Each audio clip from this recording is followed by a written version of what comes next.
berikutnya mengenai yang ramai sekarang ini, lagi ngetren soal apa ini? Soal apa? Soal nasab atau nasib? Ini soal nasab ya. Masya Allah, jadi trending ini.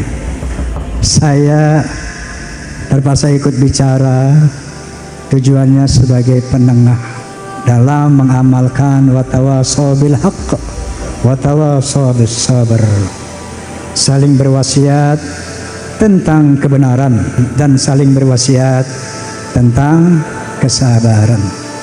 Yang kedua, wa ta'awanu 'alal birri wa taqwa wa la ta'awanu 'alal itsmi wal 'udwan. Bekerja samalah dalam perbuatan baik dan takwa, dan jangan tolong menolong di dalam kemaksiatan dan permusuhan. Jadi sedikit saya ceritakan kembali ya, apa yang mungkin semua udah lihat di media sosial, di podcast Bisikan Roma, udah lihat belum? Udah lihat? Nah, jadi ketika selama ini tidak pernah kita dengar satu tesis yang membatalkan Ba'alwi sebagai zuriyah Nabi, kita semua kayaknya tenang-tenang aja.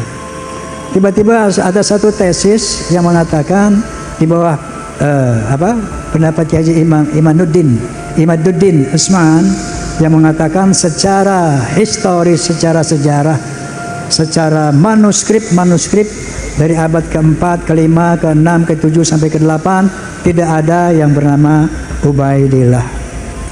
Di mana Ubaidillah ini diklaim oleh kelompok Ba'alawi sebagai zuriyah Nabi, putra keempat dari Ahmad bin Isa.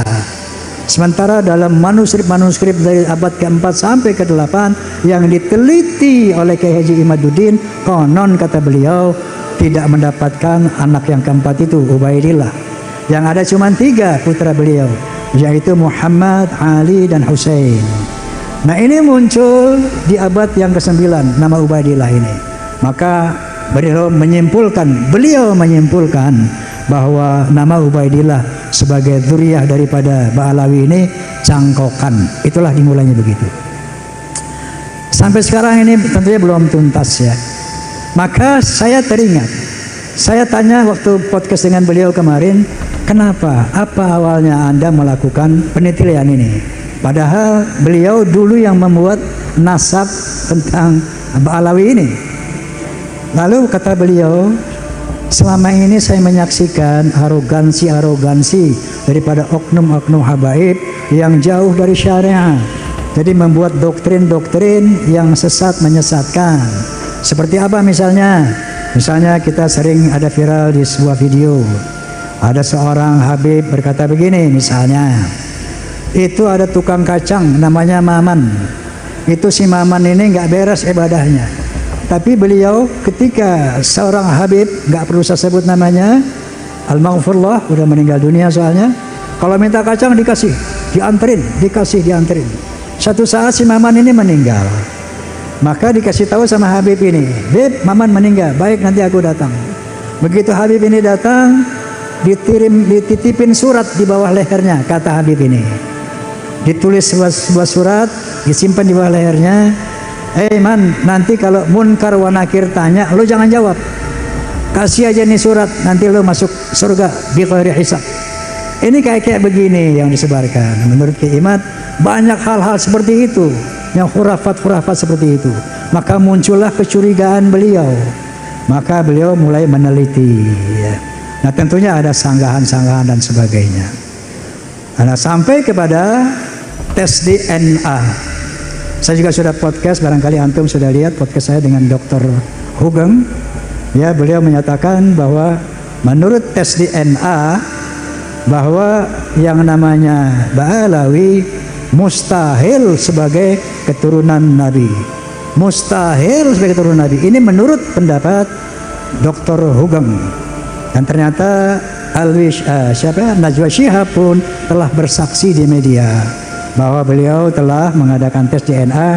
Ternyata haploglutnya 3,4% Arab, dan sekian puluh persen lainnya ke India, ke Afrika dan sebagainya. Nah, oleh karena itu kita semua harap tenang dan tidak terprovokasi ya oleh konflik nasab ini.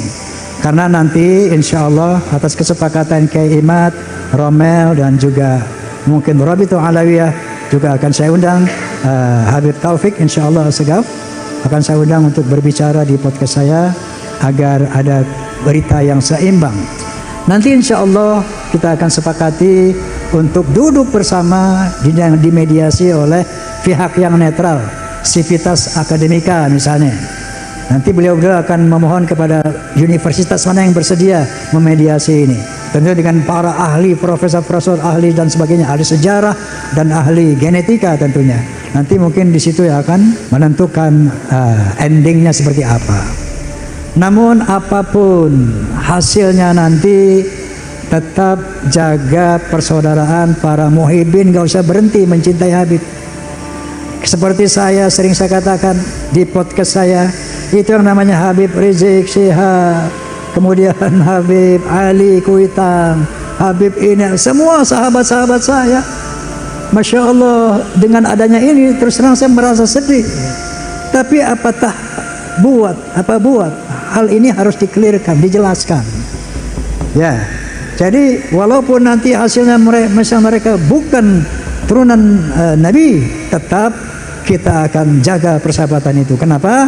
Karena di akhirat nanti bukan dari nasab inilah ukuran keselamatan seseorang. Karena Allah Subhanahu wa taala berfirman, "Inna akramakum indallahi atqakum." Sesungguhnya ketinggian derajatmu di sisi Allah takwamu, bukan nasabmu. Yarfa'illahu alladziina aamanu minkum walladziina utul ilma darajat. Allah akan mengangkat derajat orang yang berilmu, pengetahuan dan beriman di atas orang-orang yang tidak berilmu dan tidak beriman. Jadi ukuran kemuliaan di sisi Allah adalah iman, takwa dan ilmu, bukan dari nasab. Bahkan Nabi sallallahu alaihi wasallam sendiri bersabda, "Al jannatu lil muttaqina walau kana 'abdan habasyian, wan naru lil 'asina walau kana sayyidan quraisyan hasyimian." Surga itu untuk orang-orang yang bertakwa walaupun dia budak dari bangsa Habsyi, dan neraka itu untuk orang-orang ahli maksiat walaupun dia Sayyid Quraisy Bani Hashim. Wa qala Nabi sallallahu alaihi wasallam aidan, "Walau ana Fatimah binti Muhammadin saraqat laqad ta'atu yadaha." Seandainya Fatimah binti Muhammad, anak kandungnya sendiri mencuri, aku akan potong tangannya. Jadi ternyata menurut Al-Quran dan Hadis tidak ada privilege, tidak ada keutamaan nasab itu kecuali iman dan takwa. Nah, dalam rangka inilah watawassaw bil haqq watawassaw bis sabr. Kita saling berwasiat tentang kebenaran dan saling berwasiat tentang kesabaran.